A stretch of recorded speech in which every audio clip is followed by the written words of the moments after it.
mi internaute Sénégal 7 dal leen ak jàmm tey nag ñu am mbégte jógee régie ñëw fii nga xam ni moo di Géejawaay jàkkaarloo ak suñu papa Ousmane Diallo waaye xam naa tur bi moom dina leen xaw a réer waaye ñu gën ko xam ci Père Ouza papa ñoo ngi lay dalal ci Sénégal 7 di la nuyu. jërëjëf barke bisimilah rahmaani rahim. di ñaan ci allahumma salli ala sayyidina muhammadin wa sallam ndax ñu tàmbali ko ci yeggal ci alhamdulilahi rabbil alamin maa leen di ziare rek di leen féliciter aussi di leen féliciter trop parce que bi ma def ak yéen gis naa ampleur bi ma am bi ma mujjee def ak yéen vraiment ça a été une surprise agréable. waaw vraiment toutes mes félicitations. merci beaucoup. voilà alors ñu nar a waxtaanee tey xew-xewu jamono saa yu ko jamono laajee rek actualité bi nga xam ne moo xew ci réew mi situation politique bi ak sociale bi. ñu nar ko dooree ak crise sociale bi nga xam ne moo xew ci réew mi dund gi cher na ceeb bi dëwlin bi gaz bi sénégalais yi ñu ngi ñaxtu di wax ni sonn nañ papa ban jàngat ngay def ci loolu. jàngat bi mooy rek suñu politiciens yi. ñoo réfléchir ci situation bi nekk ci dëkk bi xëy na boo seetoo c'est pas de leur faute parce que la guerre bi nekk Ukraine ak boycottage yu CEDEAO du Mali bi xam nga camions yi parce que y a 1000 camions depuis 4 mois je ne sais pas 5 ñu ngi fa taxaw bloqué donc yëpp ay crise la loo xam ne il faut mu répercuter mais gouverner c'est ñu ngi ko tuddee en français sax donc ñoom waroon nañu xalaat ne.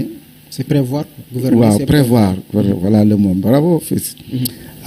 waroon nañu prévoir ne dans la vie il fallait ñun depuis les années 60 ñu am suñu autosuffisance. bopp. parce que je me rappelle déggoon naa bi Mamadou di bàyyi y avait un excédent budgétaire de 6 milliards de francs CFA en Casamance. pour le riz pour ñu béy ceeb. déggoon naa ko.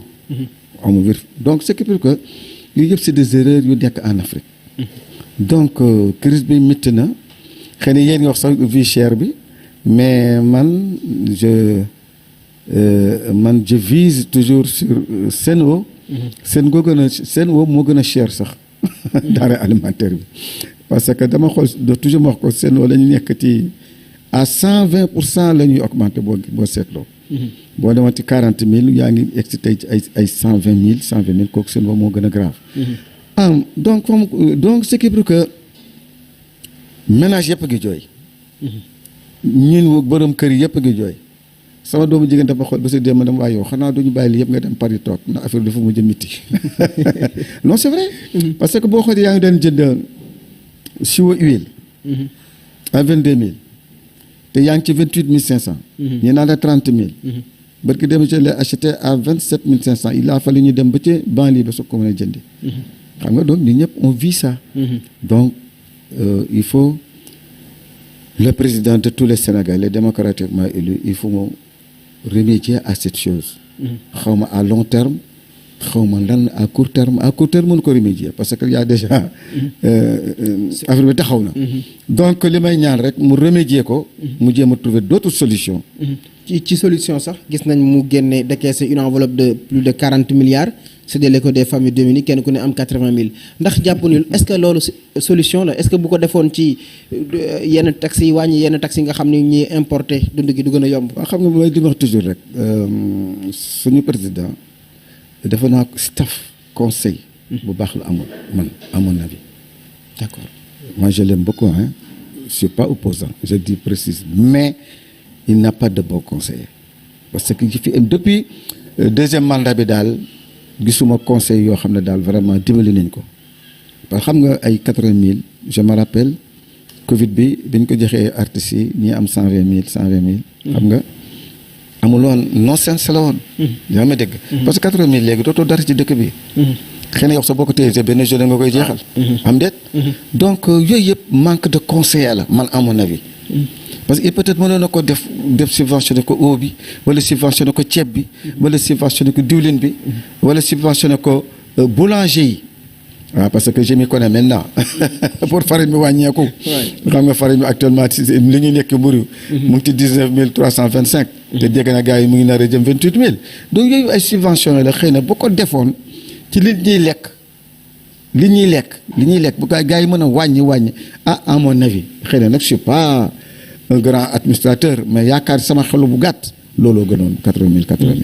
mburu moomu sax nga wax président de la république daal ni koy aborder fële ca Russie gannaaw ba mu demee ci costume président de l'Union africaine dem seeti ki nga xam ne moo di président Poutine ban jàngat ngay def ci entretien boobu nga xam ne am na ko ak président Poutine ci temps de guerre bi mu nekk ak Ukraine. Mais c'est qu'il est parti au nom de l'Union africaine, je pense. Oui. Il n'est pas parti en tant que chef d'État. Il est parti, donc, peut-être il était parti défendre la cause africaine, panafricaine, de l'Union africaine. De cause pour le défendre. Peut-être. Xëy na gars yi ko waxoon na ko demal fexe ba ñu wàññi ceeb beeg ba ñu wàññi je ne sais pas. waaw mais moment yi très difficile la fa demee. Man je me posais une question, comment il a fait pour atterrir en Russie avec danger ba fa nekk actuellement sommes. xam nga pour nga voler Russie c'est benn problème xanaa nga jot autorisation. Donc mais xëy na il était parti mais on attend. Est-ce qu'il y aura des résultats? Est-ce qu'il y aura des résultats positifs? On l'espère parce que tey rek génn ci RFI ne je ne doute pas de la parole de Poutine. Je ne doute pas de la parole de Poutine. Oui, parce que c'est normal, c'est entre président. Mais Poutine ak intérim, France ak intérim. Effectivement. Xam nga suñu problème mooy France Afrique bi ñu nekk moo ñu gaañ. La France Afrique moo ñu gaañ. Mais vraiment ni ko Mamadou waxoon Sékou Touré waxoon ko ay Thomas Sankara Kwame Nkrumah waxoon ko l'Afrique aux Africains. kooku defe naa bu ñu ko defal yëpp duñu fekk tey parce que c'est pas possible que ñu démarrandoo que les Chinois. Corée du Sud je ne sais pas Corée du Nord Corée du Sud. en 60 ñoom tey ñu am autosuffisance sur toute la ligne. ñun ñuy xalaat blé ñuy xalaat ciment ñuy xalaat farine ñuy xalaat ceeb donc c'est que pour que on a un peu loupé.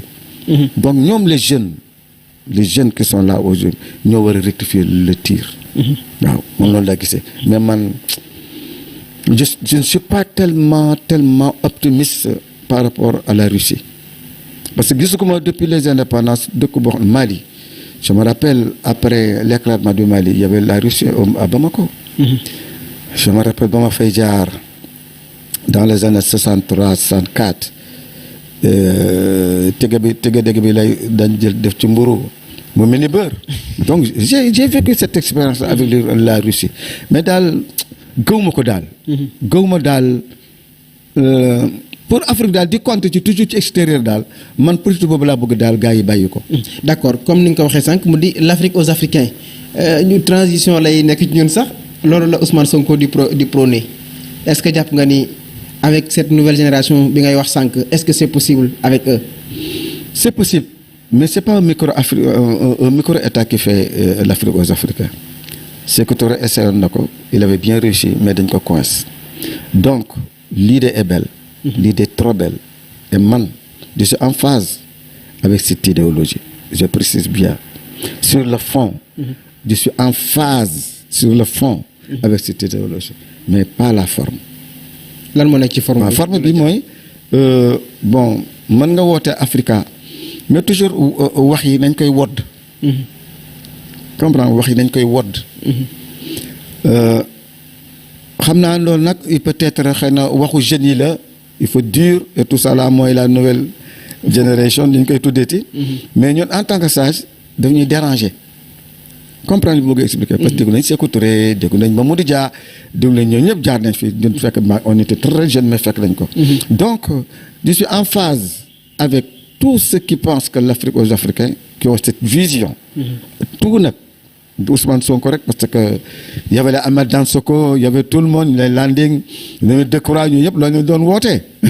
understand Ablaye Bathie loolu lañ doon wootee ah man je suis toujours en phase avec l'Afrique aux Africains.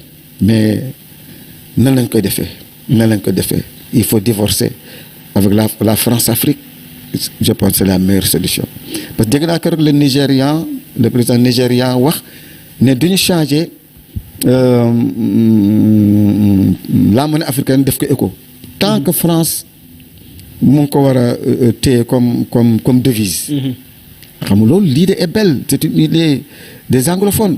Pourquoi francophonie moom ñoo waroon def xeex boobu yaa ma dégg. ñoom ñoo war a def xeex boobu l'Afrique aux Africains. Il y a la monnaie, il y a l'autosuffisance alimentaire. C'est important. Tant qu'on n'a pas on n'est pas autosuffisant en matière de manger et d'alimentation, mënuñ cee génn mënul ne. mais est-ce que loolu dina yomb tant que ñun suñu njiitu réew yi dañuy dem rek di soumettre à la France. Non loolu. ndeysaan xam nga yëpp. C'est dommage qu'Abdoulaye Wade a loupé, mais il avait déjà ce genre d'idée. Je me rappelle très bien. Malgré moom dañ daan jote rek. mais côté boobu moo ci mën président fii jaar yëpp. waaw je dis la vérité.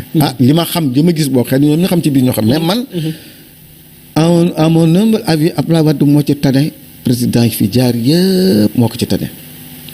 autosuffisance alimentaire yaa ngi rappelé Guana. xam nga yaa ngi rappelé Guana. Guana yi maa ngi rappelé ay soble Guana. ay xaal. daanaa ci jën ba daan dem Thiès xam nga yëpp idée bu nice la. et puis commencer encore à avoir d'autres relations avec d'autres pays la Turquie.